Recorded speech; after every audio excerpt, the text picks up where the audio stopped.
Welcome to Ride the Wave, hosted by me, Jeff Fisher, and co-hosted by Mark Robinson, in partnership with the Ride the Wave Foundation. Visit us at ridethewave.org, where we're dedicated to empowering their lives through free resources in servant leadership, mental health wellness, and how to find a purpose. At Ride the Wave, we believe in the power of every story, talent, and voice. Our commitment is clear: to bridge divides, unite communities, and build an all-inclusive, modern campus for those experiencing homelessness. So let's dive in and ride the wave of positive change together. Hey everybody, thanks for joining us. Mark Robinson. What's up, bud? Jeff, what's going on? Not much. Guess who's back? Javon Blue. That's right. He's back from Kingdom Talks. Javon, how are you? I'm good, brothers. How y'all doing? Fine, How y'all doing? Fine. Good. to have Excellent. you again. Good to have you back. Yeah. Yes, sir. As usual, thanks for coming back, man. And today we're going to talk about, does the school system leave kids behind? We're going to talk about the school system today. So what are your thoughts, Javon? Does it leave kids behind? So, number one, it's a loaded question, which we can definitely get into. But I think the majority question has to, you have to ask it from the point of what's needed from it and what's not needed. Like, what is priority, and what's something that we can learn at home, right? I don't believe that everything has to be learned inside the school system. A lot of it can be learned throughout society, households, churches, different things like that. So when we see things from that perspective and, school turns out to be the end all be all for, which is the foundation of the rest of your life, I think that's what it comes to problem, where people solely rely on the school system because it is a system, right? And when you totally rely on that system for the trajectory of how your life turns out, I think that's when it becomes the problem. And we can get into conversation as to why that's powerful.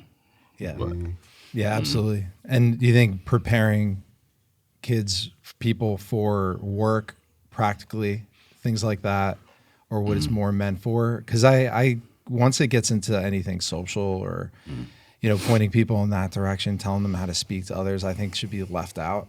I think it should be really preparing kids for how to do a budget, how to manage your money properly, how to be able, they got rid of things like home ec. I don't know. I think that it should be how to live life properly. And also with technology, with all the social media, how to maneuver that ethically. You know how if you go to a place, they have email ethics, things like that. So trying to point kids in the right direction there too. yeah.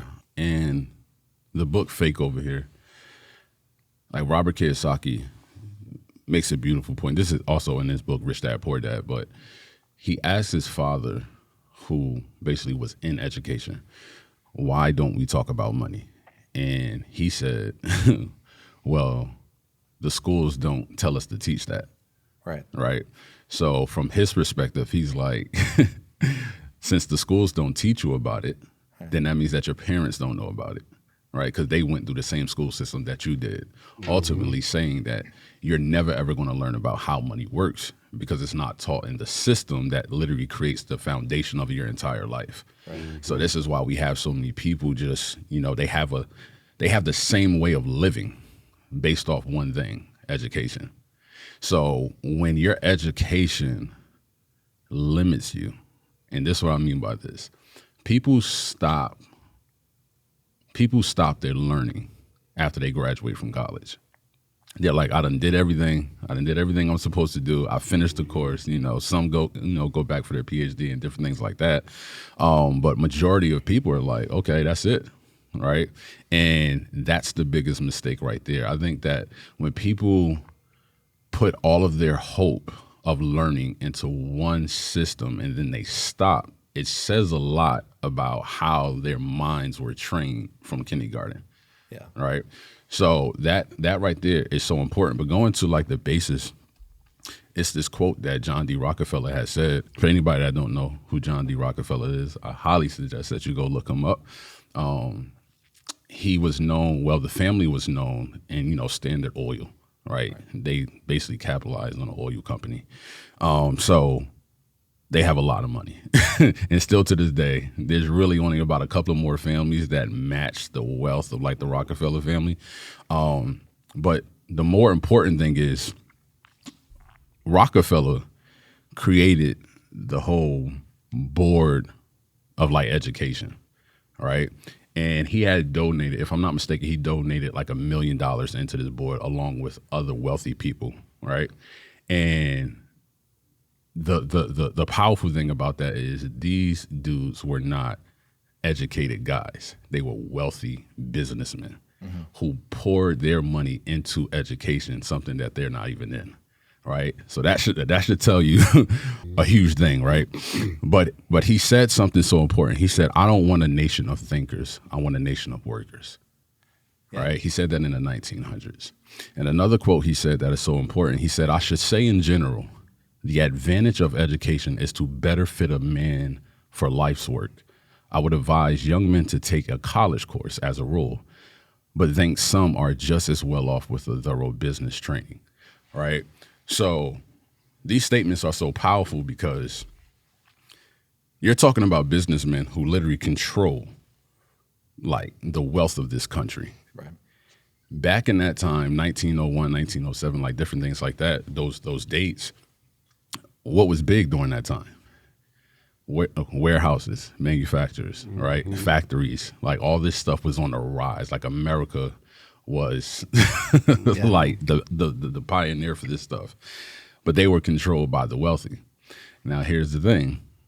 You need people working them. So what better way to do that than to train a bunch of people to work your plans, right? So this comes into the line of back in the day, did you really need education to really provide for your family? Like, let's go way back. A man goes out there, he works, he hunts, he gets food for the family, he tills the land, he does all of that. The wife is home, she's cooking, she's making sure the children is good, she's making sure the land is good, all of that, she's taking care of that. What point of education, far as like stuff that you need to learn to get a job? Like, they didn't need that. They just needed to live and survive. Right. So I think like when we start to see the school system today, this is a roughly new thing because what we learn in school today is not a requirement for living, but it is a requirement for the job force. Right. So it's long. Right. Long Absolutely. It's like it's being set up to where, in my opinion, is being set up where you get the education to work only certain jobs or certain types of jobs. You know what I'm saying? And it's like beyond that, your lack of knowledge and education to work outside of what you do on a everyday basis, or what you do on a 9 to 5. And it's like what you went to school for since kindergarten till now, that's where I guess like you said, Javon, that's where the education stops. Mm-hmm. That's where the learning stops. Yeah. Because you went through kindergarten, went through high school, junior high school, college, whatever. Okay, you got this job, got these degrees or whatever, but then what's after that? Yeah, I feel like if it's more specialized, sort of like we said, if it's going to be an engineer or you're going to go be a doctor or something like that, I think it makes sense to go because that's, you'll need more further education. You'll 100%. Need to dive deeper into that. But I think that there's a lot that isn't really applicable to life now. Mm-hmm. A lot of what they're teaching or what they're doing. And the banks, it makes sense at one point to that white picket fence. Mm-hmm. How are we going to get people to spend money? Well, they'll go to school. They'll get a student loan, car loan. It's all working together. Get a mortgage. We'll promote it as that white picket fence American dream. But it makes me wonder sometimes if that was put together by the banks. It was put together by the wealthy. The wealth. Like, this is what I'm saying. Right. So we're always in debt. Yeah, it's it's a wealth pool. So like The this is, Rockefellers, Fed Yeah, it's a debt 12. system right off the bat. but that's where you start to ask the question, like something that we have a saying in trading, or just anything that has to do with the something falling in the country or like some catastrophe or anything. Follow the money. If you follow the money, you'll see the agenda, you'll see the purpose, you'll see the plan, you'll see everything behind it. So when we're talking about it from that aspect, is that whole get them in the school system so that they can get into college, so that now the loans start to accrue at a very young age. So now you'll get a job that doesn't even halfway pay back the loans. So you get a lower salary that can't even pay off the bigger loan. It doesn't make sense. Right. Right? Right. So what happens is, you get your weekends off and you get, about 3 hours of nighttime Monday through Friday, and it's all an illusion. Mm-hmm. And you're like, man, it's not until you get about 50 something to 60 where you realize, all right, I finally paid off such and such and such. Yeah. But now you probably got like one more payment for his cars or something that you got to pay off, right? So it's always this debt pool of never really truly getting to what you thought you would when you first started. Yeah, and the standards are going down as well. Which As far as what? Like, as far as it being easier to get an A than when we went. Mm-hmm. So the grades start to go down. So what you said, to tie it back into almost being that, nobody questions anything, just goes to work. In order to perpetuate that, in order for people not to say much, lower the standards as well. Yeah. Make people less smart. And then and how everything is. Oh, go ahead, Mark. You go. No, I was gonna say, but the thing is like I've seen like so many people on like different videos where like we go to school to learn all of this stuff, to try to get a good job after we go to school, get the education, get the knowledge to learn all this stuff. But then when you come out of school and you get a job and stuff like that, you be like, this don't have nothing to do with what I learned going to school for. This don't have nothing to do with, what I spent all this time and money going to school for, learning, and I'm not even working in what I went to school for. There you go right there. A lot of people do not work in the field that they got the degree in. right Like, through experience, because that's how it happens. Who and experience, and when you're hands-on. I don't use I had project management as much. I mean, I do sometimes, but not really. It really, for what I paid for that. And two, in college right away, I was going to CCM, wasn't really sure what I wanted to do. They gave me such a high credit card too, limit. They should have never done that. And like you said, nobody was telling me anything about money too. So nobody explained a credit score. Nobody described, here's what to do, pay it every month, nothing like that. Just, here's $20,000. I'm 19, buying DVDs like an idiot too. See, but that's why it's crazy that they would do that. For me, and and certain people think I'm wild for saying this, but I don't think anything is wrong with the school system. It's doing exactly what it's designed to do. You get what I'm saying? It's not designed to make you wealthy. It's not designed to make you rich. The original plan of how this thing started was because factories were being built, right? And we need people. So when you look at the structure, right now we're getting out of the whole cubicle aspect of things. Hallelujah, because there's just so many people were stuck in that. Like, so growing up, me just going to see my mother at work, downtown Newark. It was just cubicles. Yeah. You go into the building, this big old building. She worked on Broad. Big old building, and everybody's just cubicle. Now, where did that come from? So when we're growing up in school, we're all sitting in assigned seats. Right. We're all going to lunchtime at 12 when the bell rings. Everything is boom, boom, boom, boom. You're a robot. Programmed and settled. Yeah. Now watch this. You go from kindergarten all the way to graduating college. You are so indoctrinated that now when you get into the workforce, it's the same thing you've always been used to. Right. So it's not, for me looking at it, it's not by coincidence that both of the structures are the same. Both, like, whoever said we need to take lunch at 12 o'clock? Who came up with that? Yeah. If I just came here at 9, what if I just ate at 8:45? You know what I'm saying? And now you're saying I have to take a mandatory lunch. I guess it does create discipline in some aspects, making sure that you're doing something on time, or you have to be in class at a certain time when the bell rings. So maybe being on time, there's some benefit there. Productivity, Yeah, it's definitely discipline. There's the discipline aspect of it. That's good. And structure. Kids can't be just all over the place time-wise. There has to be a schedule. Yeah. But yeah, I understand what you're saying. I think it's the same thing. And yeah, it's so standardized too. Cookie cutter, one size fits all, where everybody learns so different. Like I was classified as perceptually impaired. That's when I was in 2nd grade, and I got bused to another school. So I was in special education through high school too. And I looking back, I wonder, I think that I just didn't do homework and things like that.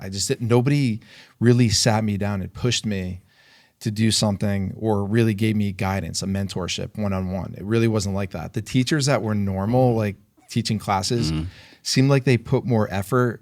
And this is then, hopefully it's changed the school system a little bit. I don't know. But when they went into the special ed classes, they had their feet up. It was real relaxed. Here's a workbook. Here's a video. It was not really much teaching. You think it would be the opposite though? You think they'd push you more, or they have the degrees, if not like a better, like, because they have like extra courses they take outside of just a regular teacher thing. Yeah. So it's like for me, like I think I had special ed for my math class and science because I hated it. I couldn't stand it. But they didn't know my learning style. Right. So what you're saying is, because you're not, and this is when it gets a problem, because these 4 children don't learn like the rest of the 20. Right. We now have to basically demonize you and put you in some corner because you're different. No, everybody in here is different, right? It's just, they just learn that way. But these other 4 could literally be the people that employ you 20 years from now. Right? Because they said, well, that style isn't fruitful for me. I need somebody to maybe, you know what, instead of drawing the plants, I need to see 4 plants, like physically here. Like, so for me, I was more of, let's let go of the nonsense and focus on what it is that we need to get the job done. Yeah. Right? And that's why I never went to college. Never went to college. But if you walk in my house, I have like a library. Yeah. And I've always been a too behind the scenes. Yeah. And people be so shocked. And I'm like, man, listen, I don't have a degree. I just love learning. I don't think it means I think you could not have a degree. And yeah, I think if anything, the degree kind of makes it narrow-minded. Well, nowadays. Now you're there's so much more information. So much. There's better writers. There's just so much you can get online through YouTube and just self-learning, really. And I think what's also one good thing that's come out of it, and I think AI, there are good things too. I mean, there's definitely some challenges there, but these younger people, entrepreneurs, they're going to come up with these various ideas to create new businesses. They're going to, they're wising up to that school thing, and it's not a good idea anymore.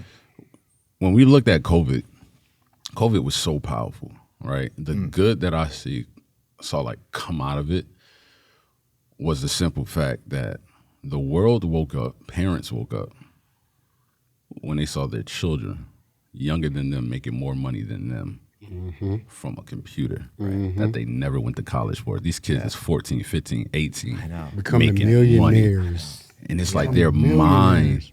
And overnight. And this is my thing though, is that instead of, and I get it, technology, screen time, it's crippling our community, right? Society. I want to say community. Society. But here's the thing. You have to guide it though, because it's not going anywhere. So just taking something away, that's not going to work. Right. You're right. This is from like I have 2 daughters. This will be all that they know.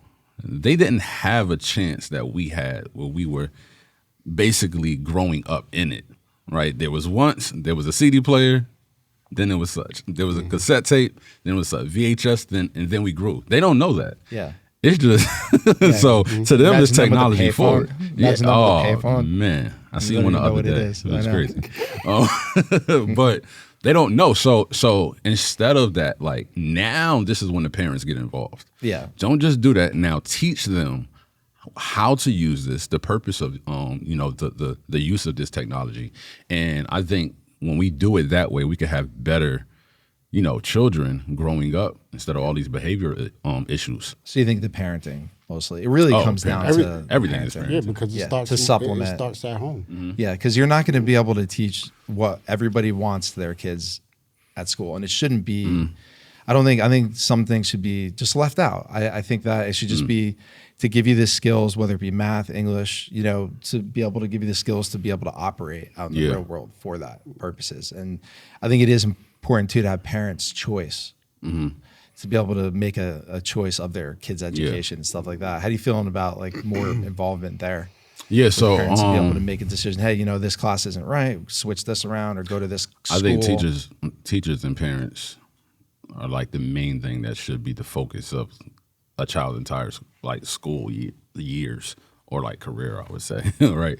So for me and my wife this year, we put our daughter in Christian school, right? So excited. So where public school says you can't say Jesus, we can say Jesus over here. We're praying before they go to school. The principal, shout out to Mr. C, allows the parents, if you want to come in the middle of the day and just walk the halls and pray over the kid, you can do all of that. Oh, wow. So there's Christian values in this. It's a private school. We have to pay, but it's an investment to my child's future. You get what I'm saying? So when you see it for that, right? You see on one thing, the LGBTQ plus community is indoctrinated over here in the public school. So if I, as a parent, don't want that for my child, I now have to make the decision when they can't to do something that will benefit them.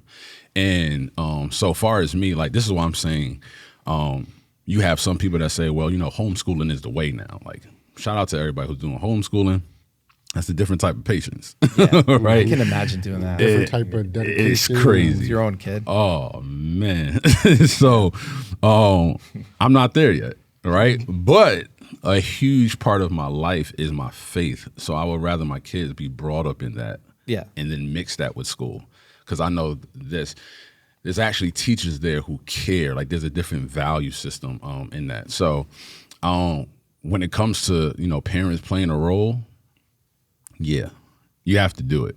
But what I see now, for people that say, we just need to do homeschool. The thing about it is, see, back in the day that was possible, right? Because the workforce was different. Right. You cannot do that. Well, I can't say cannot.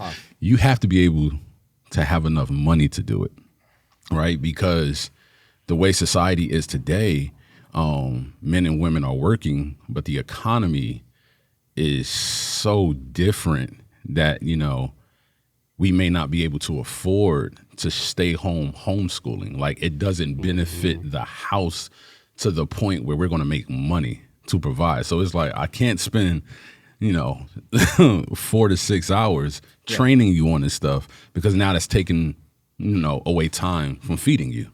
You get what I'm saying? Back in the day, it was different. Right.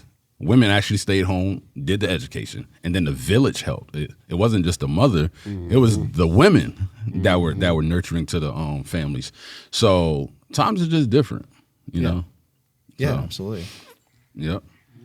Yeah, that's interesting. Yeah. Right.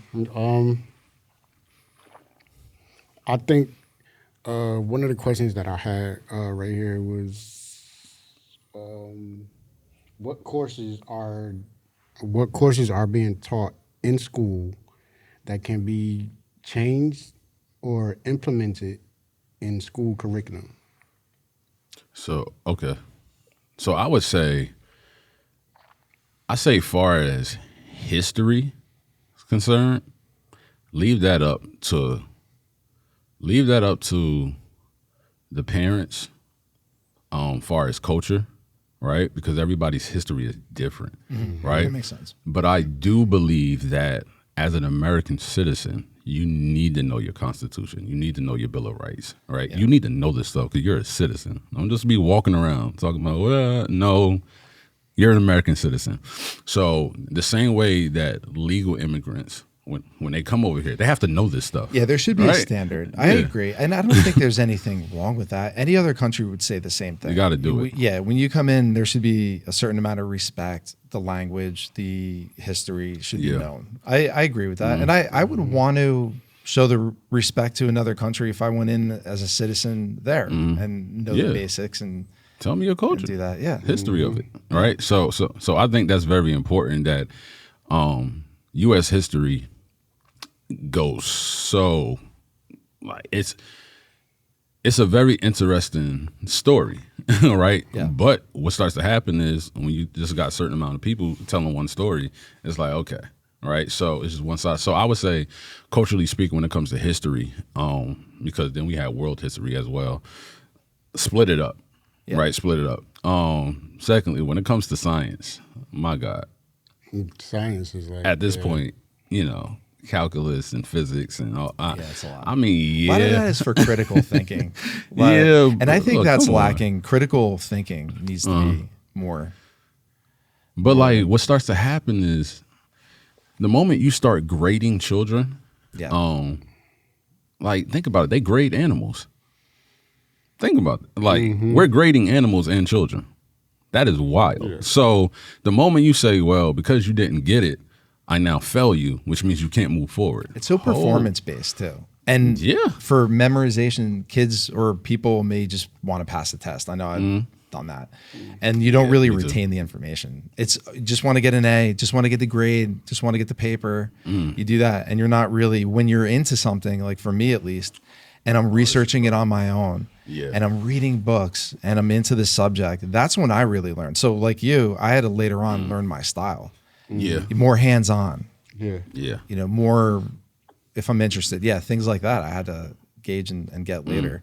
I wonder if too things will, like Jordan Peterson, the Peterson University or Academy that he's doing, those more cheaper versions of going in and a la carte almost getting videos and classes like that. I wonder if that's going to start to be something that's going to take off. Watch, you're going to see these smaller virtual universities that are much cheaper, like a couple $1,000, and you can get maybe hopefully some credits towards an education that way too. But also towards what you want, how you want to program yourself or your children and do that. And I think there should be a choice for that. It shouldn't be all determined by one source. It's the simple fact of allow the children to know what they want to do early, right? I'm not saying they need to know that when they're at kindergarten or anything like that. But by the time you hit middle school, yes, it can change, but present the opportunities now. So the reason why we had so many mine workers back in the day, factory workers, right? Railroad, like all these stuff when it came to men and jobs, is because that's what the sons saw their fathers doing. Yeah. The problem is that the sons are not with the fathers for most of the day or most of the week. So now if I'm not with my dad all day or I never see him work, I just see him come home and leave, right? I never really know what you do. Now when I get to this system and they're like, hey, become this. Yeah. And you're just like, I never really know what I want to become because I had to do this. I had to get graded on this, and now I had to pass this. Or if I don't pass, now my identity is now challenged because of my grading system. That's when it starts to become a problem. And so many kids, they lose their identity in these titles of a school system. Yeah. And you're like, man, dude, how did that happen? Indoctrination that's back with an agenda. So it's like, lose yourself. Pick up what we want because we need you out there.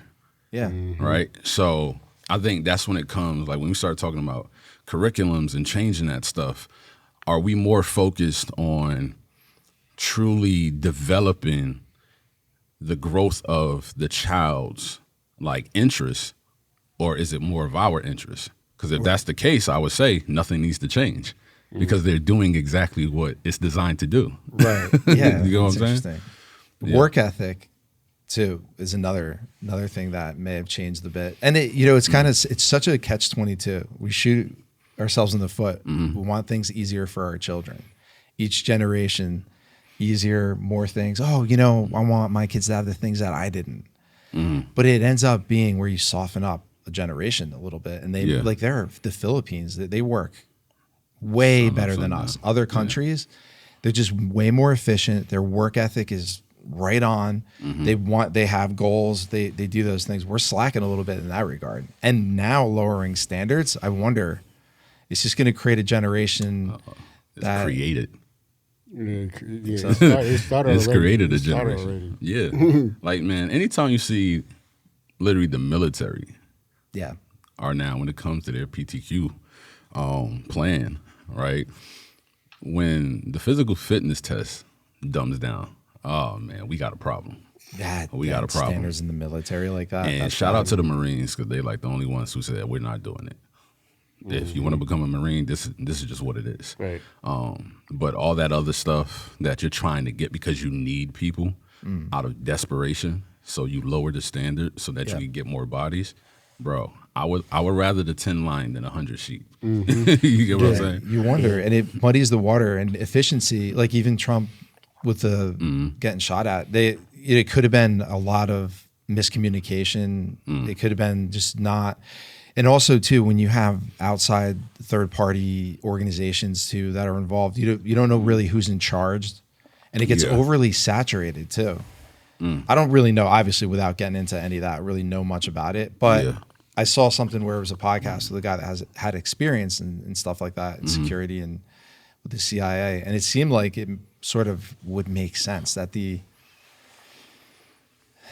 systems that are in place are standards that were really high. You know, you can't have this. Nobody on the building there are getting laxed because then people just don't know who's in charge, and there's a lot of bureaucracy, I guess. I don't know. You know, it makes sense that it sort of gets washed down, watered down. Because here's the thing, man. I don't learn this from this guy too long. He had said something so important. He's like ex Special Forces, Green Beret, and he said it's not about, you know, you leaving the dishes in the sink, right? Or tell Kristen that. Or don't tell Kristen that. But or you you know, having your clothes laid around, right? It's about what you perceive as a standard, right? And that's so important. If my standard is this, then another person can't come around and then say, well, you know, I just think you should do this. Well, this is my standard in life, right? The problem comes when you join law enforcement, right? And this is the standard to qualify. This is our standard. Yeah. Somebody can't come from the outside that's not law enforcement and say, well, I just think, well, you know, because times are changing and, you know, we need to lower that standard. No, because here's the thing. You lower the standard, the job is still the same. Yeah. So what starts to happen is you lower the standard, and now you don't have the people that you need as far as, you know, them mentally, spiritually, and all that stuff. You don't have that person that can help in that issue anymore. I don't understand why anybody would even want to lower the standard. It would be, you should want the complete opposite if it's solution based. So you would want to make the standard much more high if those issues are happening. So it doesn't make any sense to me. Listen, you have, it's so backwards, man. What's this stuff? The DEI stuff now, where it's just you have to accept this person. You can't say this. So now, because we have all this inclusion and all these policies and all this other nonsense, you now have to include so many people, right? Which ain't nothing wrong with that. But here you go. The problem comes in when you accept that, right? Over here, this is the standard because it's a different job. Yeah, and something that's more exclusive anyway is more people want to be a part of it. Or if you have less of something, it's, you know, like inflation, right? The more money you print, the less it's worth. You have a bunch of rookie, what's his name? Babe Ruth cards or something. Oh, God. Or Mickey Mantle cards. There's not many. That's why they're worth so much. Yeah. But if you had them everywhere, they'd be worth so much less. You know, so we're oversaturating there. Yeah. We're like institutions that were once higher level, maybe Harvard, certain things like that. If you let everybody in and you don't, and you lower those standards, it's going to get washed down. It's not going to mean the same. Man, see, and that's, man, what is that term? I haven't got the term, but it's for like minorities to basically get a pass into these Ivy League schools. But don't you think though, like as a minority or as black men too, like, do you think that there's a little bit of, and I thought about it, do you find it a little bit insulting in a way? What? That Like you would even have to. You should be able to do it through merits. That there is that almost, walk in the door here, kind of come in. Well, I what don't do you think want to it's earn it? insulting. Like there's also a reverse aspect to that, I think. There's almost like a coddling or bringing down of making it easier, but when you come out of the toughest part or when you go through those challenges and it's hard, that's when you really get that, gain those muscles. And so you're depriving people It's crippling of a process to be their best selves, right? A different way of looking at it there. No, you're saying it. Yeah. Like for me, it's not insulting, but it's crippling and it's a crutch. Okay. So it's dude, you are an American citizen. You didn't come from some third world country, come over here, barely know how to speak English, got yourself out to become successful, and then you want to get into college. None of that happened to you, right? So for this to just keep happening, like because you're a minority, then you get to come in here. No, it doesn't work like that. Because what about the person that didn't have the best, they didn't have all the money, right? But they were still here and they're white. They had two parents, they had that, but they weren't the best, but they worked hard. Yeah. You now have to sit next to that person and say, that person asked, well, how did you get in here? Oh, well, Yeah, it should be working hard. I would say get away from me. Like it's because you didn't earn it. Right. That's what I'm saying. You know what I'm saying? And it should be merit based. That is the most fair. Yeah. That is the most fair. And giving people opportunity where they're at to be able to have that door open for them. If they do have the drive and the the smarts to be able to get through it. So not just a handout, but also making sure that there's a door that somebody can get through. Yeah. Yep. Yeah, now grants is different. Yeah. If you're doing the work but you just can't, you don't have the funds. Yeah, that makes sense. That's a different story. Yeah. But all this other stuff, just because you're this, yeah, we need because now it's like we need a certain amount to get in here because of policy. So now it's like, okay, let me include about 50 minorities in here just so we can say yada, yada, yada. Yeah. No, that's crippling. And then there's somebody like Sister Rosemary. We partnered with Sister Rosemary at Ancilia Catholic School. You guys, there's a short that's out too on our YouTube. It's on Facebook if you guys want to donate to them. They're really, really great. Sister Rosemary is a beautiful person. We got connected through sponsoring them for the Energy Bus, the John Gordon companies. They do a great program in the schools and stuff like that. But what they're doing is real customized. There was a kid, for example, that didn't read. He was being looked down. They didn't think he was going to amount to anything. But they sat down and they gave him attention. They figured out how he would learn. They really wanted him to do well. Now he's going to be an accountant. He's out there. There was issues for 5 to 5 years that were closed because of instability and violence in the region. So they're restoring the whole school. But I had mentioned before that kind of general testing that I think needs to go. There's just too many kids in one classroom and it's too performance based. Everybody learns differently. But when they do something like that, get to the root of, what is the kid's background? What is the home life like? Yeah. Why are they not learning to read? And encouragement too, fueling the students with encouragement. They have an understanding of that and how important that is too. You gotta look at the child and figure out, okay, what are the issues with the child? How can we step in and help the child?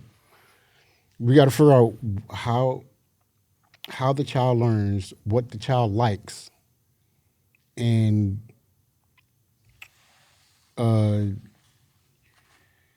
build off of the knowledge of the child. And getting to know that child to the point as what do the child like? What do the child want to do with his life, his or her life? How can we help the development and the learning skills of this particular child? Because we know that he or she learns different. How can we step in and focus on this child's skills and help them, get further? You know what I'm saying? Versus a regular child who, has the learning capabilities and things like that, and, can go out here and just pick up things easily and learn things easily versus another child that can't. Yeah, absolutely. I think updating it, making it more customized like that, it's hard because you have so many students. It's going to be difficult to do that. But the ones that go astray, maybe, I don't know, just trying something new. Something that the school that my daughter goes to, we had to have. First of all, you got to sit down with the board. So nobody's just signing up and going. The board has to approve you. Oh, okay. Along with the principal, right? So one of the things that I love so much is they have like a 3-stool type of system where what's the school name again? Northwest Christian School. Northwest Christian School. Yep. Where are they at? Shout out to them. Newton, New Jersey. Newton. Shout out. Yep. All right. So one of the legs is church, right? The parents and the child have to be a part of a local church, right? The second leg is the parents have to be involved, all right? So this is about the home as well. Yeah. So it's the church, the home, and then it's us, the school, aka the teachers, the principal, the staff, right? Those 3 legs have to work together. If one gets taken out, it won't work. So it's like all 3 of those stools, right? Well, legs too that make up the stool have to function together. So it's not just let's just put this on the teachers and, the teachers are, Christian, so let's just have them do it. But then at home, the children are seeing the wife get beat up, right? Mm-hmm. It's like, no, because you're messing up everything that we're working on in the school. So now they come home and it's a different environment. Mm-hmm. That can't happen. Yeah. So the child needs all of those 3 functioning together as one. And I think that's the beauty that I saw that was different. That is good. I like because that. Now the child has support on 3 areas, right? So I think something like that, I mean, we have PTA meetings at public school where like the parents come out and see what's happening, get involved, right? The problem is that's not really a lot of times in the public school system. Mm-hmm. Parents are working, especially in urban contexts. They just don't care. It's hey, like I need to get to work, like drop these kids off. It is what it is. Yeah. I don't really care what happens after that.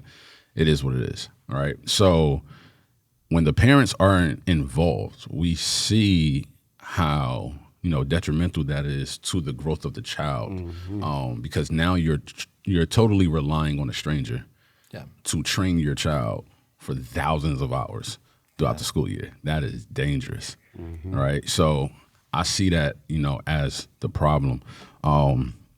Something that John Gatto says, awesome book, it's called Dumbing Us Down, if anybody want to get it.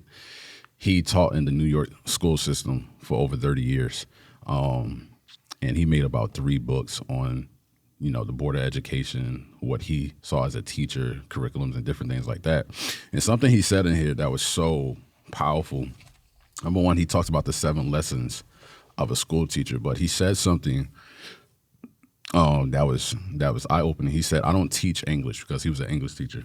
He said, I don't teach English, I teach school. All right. So think about this. This is going back to, is school needed? Is it important? He was speaking about how, because it's more of a bell system, right? The child never truly gets to learn anything. You can be deep in the subject, but after that 30-something minutes and that bell ring, now if that child was about to get it, the bell rings and now their concentration is done and they immediately go to the next subject. Yeah.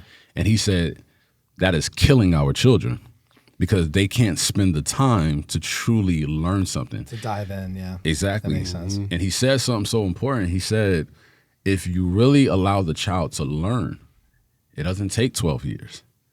It literally takes about 100 hours. Yeah. Because they're so focused on this one thing that they learn it very quickly because they actually have a desire to learn. But because we have this bell system and we're teaching school and not the subject, now they're just skipping from workforce to workforce to workforce to workforce, functioning off a bell. Yeah. And it's crippling our children. So he said, these are the things that I teach. These are the things. These are the things that pay me to teach. All right. And he goes through these 7 lessons. Let me just say this real quick, and then we can move on, because this will definitely get some conversation. Going the first thing he says is,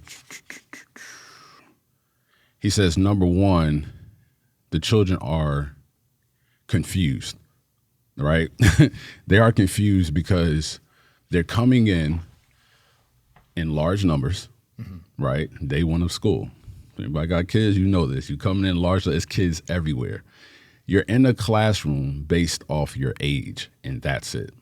There's no similarities. There's no likes. There's no something that you can relate to another person. You're only here with these group of children because of your age group. Right. That's it. So now the child is confused because they don't know what the other person, like they just don't know. It's just that, hey, we have the same height. And hey, we probably look the same, depending on, culture, context. No conversation on how to socialize, nothing. Nothing. Just, hey, just go over there and get in this line and wait for your teacher. And now they're just like, I don't know, for those people that do have kids, your children is just spaced out. Yeah. So now they're just with their big old backpack, and they're just like, all right, bye. Yeah, and now they're just waiting. Weird when you think about it's very weird. It's a weird system. So he said that's the first point. The second point is, the whole class position. He said the second lesson I teach is class position, right? He said numbering children is a big and very profitable undertaking, though what the strategy is designed to accomplish is elusive. So his job is basically to make sure they're numbered in a certain way, sitting in rows, all this positioning. The indoctrination starts right there. And circles are really good. You got a fire pit conversation going. You could have a teacher sit in the middle. You could make they're so much more dynamic to turn around and to teach a class or to do that, or go outside by, somewhere where you could look at nature and do that. Yeah, it is very production line. Everything is a production line. And those who are in front are what? The best kids. Yeah. We know, you make it to the back, we probably looking at you as like the class clown, or, that's how I did it. But yeah, it was the back. But that was that. So he said class, putting them in these different positions. Indifference is the third one. So he said, the lesson of bells is that no work is worth finishing. So why care to deeply talk about anything? So, going back to what I said, as soon as these bells start ringing, they're now shipped off to another teacher with another attitude, with another style of teaching. Right, completely. And now we all had that, man, I used to love Mr. Johnson class. Oh, no, third period was the best. Why is that the best? Because that child related to the learning style. So now everything else is like, oh, man, now we got to go to such and such. And it's crippling the children. He said, fourth one is emotional dependency is what teachers teach. He says, I teach kids to surrender their will to the predestined chain of command. Rights may be granted or withheld by any authority without appeal, because rights do not exist inside of a school, not even the right of free speech. Yeah, you get sent to the principal's office based off what you say. Yeah. Instead of the teacher dealing with you. Like, you know what I'm saying? Yeah. If you say that again, I don't know. But hold on, I'm not even saying nothing crazy. I'm just saying what he actually did to me. Right? Right. So when you start to see stuff like that, like, are the children really free? Or are they being withheld from their actual authority that they have? And then he said number 5 is intellectual dependency. So he said, good students wait for a teacher to tell them what to do. Right. So now you're just waiting. So even if you are a person that do things, you can actually get in trouble for doing things first because it's out of order. Yeah. Right. But here you go. You're not an adult. You're a child. So you should be free to express, but not in here, not in this system. Right. Yeah. So no matter what age you are, don't try to do things first. You wait. So now how many children are suppressed in their creativity because all their life they've been told, wait. Yeah. It's not preparing leaders, really. Exactly. It's not the leadership aspect is not there. That is interesting the way you put that. And that's what. Oh, go ahead. No, because I was gonna say, because it's like, okay, you got this child who finished all his work before the rest of the class, There's always that one. but they still gotta they do wait. it right. They still gotta wait to be dismissed with the rest of the students. Yeah. They still gotta. They could be in the back of the class, quietest person in the class, finish all his work. Yeah. They still gotta wait to take the work up to the teacher. Wait for the rest of the students to take all their work up to the teacher. Everybody get in line to put your work on the desk. Yeah. The child that finished first still got to wait in line to get the work to the teacher, where he could just go up and hand the work to the teacher and they grade each paper individually instead of having a whole stack of paper on your desk where you could just go ahead and look at the paper and be like, okay, got all answers right, cool. The next student bring their paper up, that student go to the next subject, or not go to the next subject, but after the teacher grades all the papers, then the group goes to the next subject. Yeah. But taking the paper up to the teacher just to put the paper on the desk to show the teacher that I'm finished, I still gotta wait for everybody else. Yeah. Yeah, it's uneven. You always have the ones that I can naturally learn too. That was not me. But why can't the environment be, now go help your friends? Oh, I see Right. what you're saying. You see what I'm Yeah, saying? more collaborative. If you More are collaborative. smart like that, And that. instead of, because the smart ones got picked on by the peers, because it would be stuff, oh, look at you, you're always done. Oh, you always raising your hand. Yeah. No, go. You should be helping. Yeah, which is the majority. more realistic to when you get in the workforce. You're going to be Yes. working on projects. You're going to be doing more group, things like that. Yeah. One of the good things is, and NCK Equipment, we did it last year. You could sponsor, like companies could sponsor certain things within school. Like I had mentioned, the Energy Bus is a really great program through John Gordon. They do coffee bean into schools. Yeah. So I don't know, you could probably reach out. I don't know if they have a formal sponsorship program, but like that kind of connection through Sister Rosemary. And then the Ramsey Solutions too. Yeah. Which is you could basically sponsor kids to get education on, budgeting, Yeah. not to go into debt, how to give back, things like that, how to build wealth. So early on in high school or middle school, they could get that kind of training. So I think it's up to people, to parents, but companies to supplement that, what they want to see. Because I look at it like I never really had that type of education, that training. So for me, it put me in a bind as far as credit cards, things like that, credit score. So if I could help out just one student alone that didn't get into that debt or go through that, it's just circling back and reaching over and just helping one kid out. See, but it's If everybody did something like that. it's even to the extent when, we're talking about money. Is to learn about money is to not learn about saving and budgeting. Real money is to look at money for what it is. It's a slave. It's for you to use it. The reason why the rich are rich is because they use money for the benefit of making more of it. And so that it can cash flow, so that they don't have to work harder than the money. But we're teaching, even when these budgeting and these saving and these plans come in, we're still teaching them how to be poor. You're just managing poor amounts of money. Yeah. So it's like, save up $1,000. Well, if I'm still broke, here you go. If something happens where now, if I took, a year to save that 1,000, but then I need to use 900 something of it, I don't have another year for 1,000 because my income is a problem, not my spending. No, you don't have enough money. So it's not stop drinking Starbucks. No, you need more cash flow. Yeah. You know what I'm saying? So even money management is still creating managed poor people. It's just you're not in a deficit, but you still can't go buy what you want to buy. Right. You know what I'm saying? So I think when it comes to teaching kids about money, you have to teach it like the number one thing, like Rich Dad Poor Dad said in Robert Kiyosaki's book. Yeah, that was a good one. He said, here's the first rule. This is in chapter 1, first page. The rich don't work for money.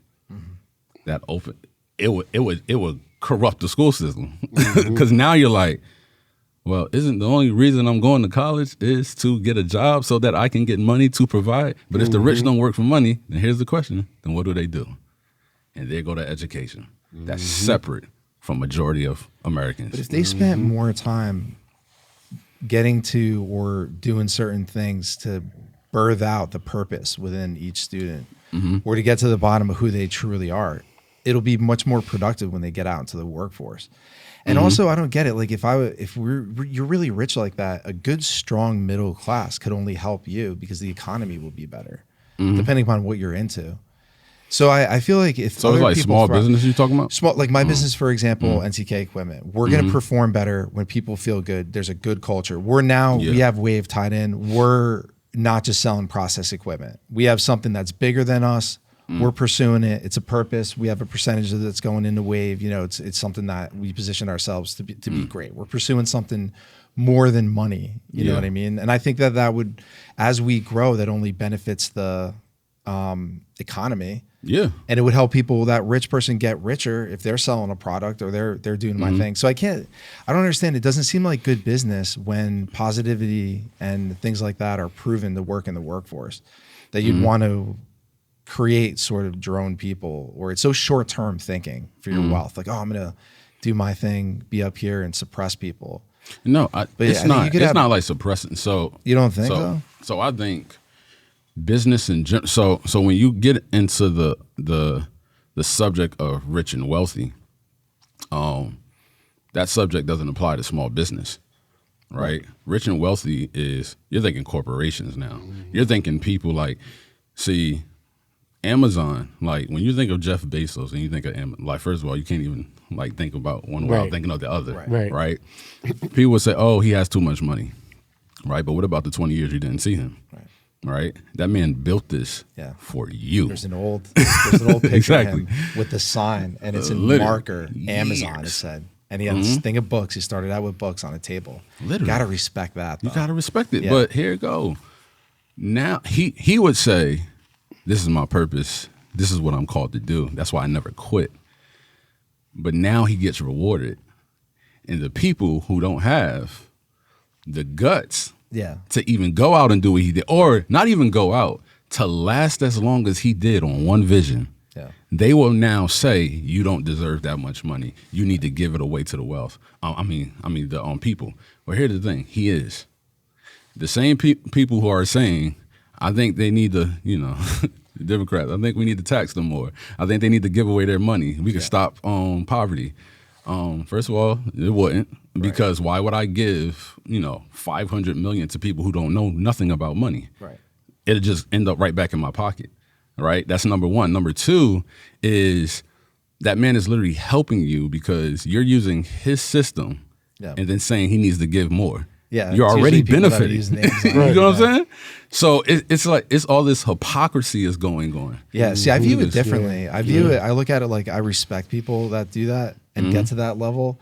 And what are they doing? They usually write books or biographies or things like that. Like, how could I mirror somebody like that? I may not agree with everything that person says or does, but there's always a respect aspect of, all right, you climb this ladder and you knew your vision and you went through it and you know that there was a lot of sacrifice. Oh man. Elon Musk had everything riding on the 4th, I think it was, the launch for the rocket space rocket to work out or whatever. Like that was something where it would come back and automatically dock itself. Yeah. Which ended up saving NASA like billions and billions of dollars, like the spaceship, because otherwise it would fall into the water, I think. Yeah. And it would get destroyed. Now it would come back to the base where it started. Coordinates, everything he had on the line for that, it had to work.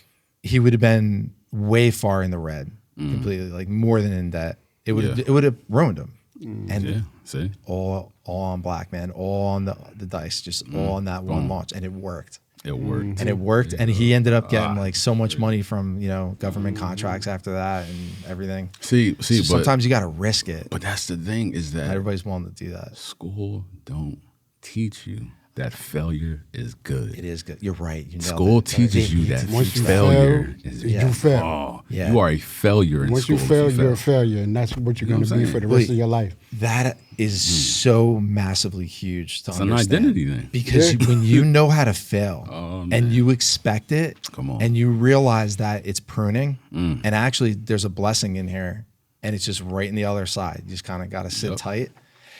And that, if you make a good point, and I think that getting to the bottom of purpose, trying to provide skills to do that, and also encourage and make sure that people know that failing is key. See. I mean, the major celebrities or people that you wouldn't expect failed Everybody businesses.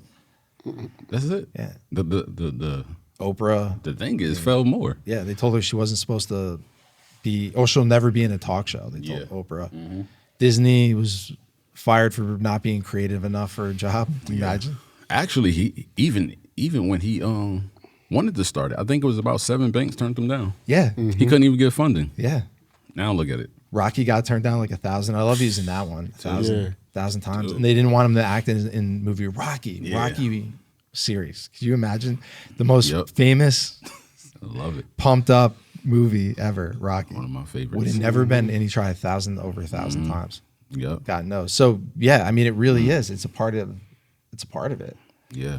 So that's. I mean, if I could leave it with one thing, I would say, like, education is not just for the school system. Education is for the individual to help grow yourself beyond what you've been taught.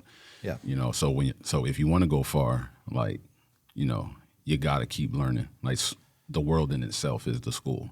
Yeah. You know. Yeah. Your biggest, to me, the biggest lesson is life in general. Yeah. Like, is life itself. Like, when you wake up in the morning and you go out and you see everybody up and about and doing things, but for me, I don't know about anybody else. When I see things and like certain things, and I see people going about their day, I'm taking the information and I'm learning that. Okay, I know people who got kids. I know people got jobs. They doing this. They doing that. I wonder what they doing. I wonder what they doing in their everyday life besides work, besides living the programmed life. Yeah, being curious, and the most successful people are doers. They just go out, they try, even though, you know, there might be some negativity or doubt, they'll push through and do it anyway, and discipline, maybe morning routine and stuff like that. But this was really informative, Javon. Thank you so much for coming on, talking about education. And, you know, we talked about, like we had said, you coming on monthly, so I'm sure there's going to be many more different subjects, but really appreciate you as a guest coming on again and diving a bit into education. What do you think, Mark? Yeah. It's good. Yeah. All right. Thank you so much, everybody, for tuning in. You take care. See you Have a next good time. one. Thank you for tuning in to Ride the Wave. It's been a pleasure having you with us as we explore ways to make a positive impact together. Remember, every little wave creates a ripple of change. We appreciate any support you can provide as we plan to build an all-inclusive, modern campus and empower communities. For details on how you can contribute through various platforms, please visit us at ridethewave.org. Until next time, keep riding the wave of change with us. I'm Jeff Fisher, signing off, but the journey continues.